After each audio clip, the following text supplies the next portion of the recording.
sarılı çıkma Barbabına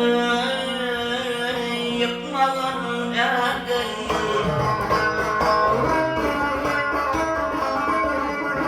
Ağır yavşılık tamasını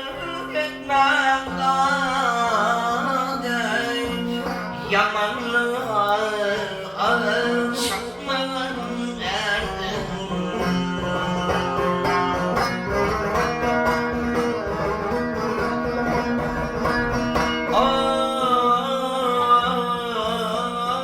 Yavşın er il ayvınasına Ey görevler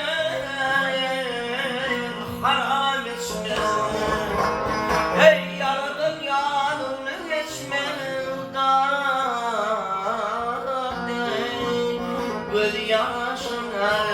ey köpmeyen erdin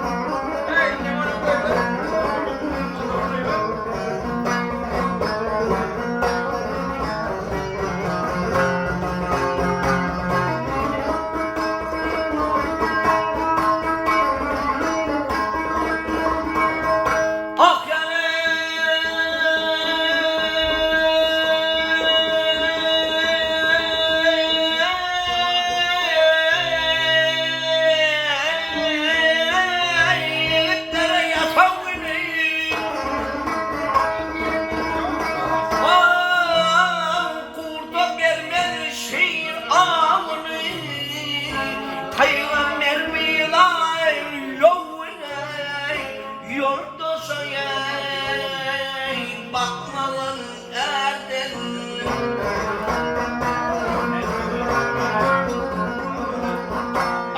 Ödalının aklı yetmedi Ey ödalının aklı yetmedi Akıllarını sınır tutma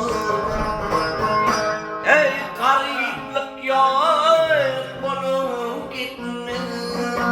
On işine terk etmeyen erdin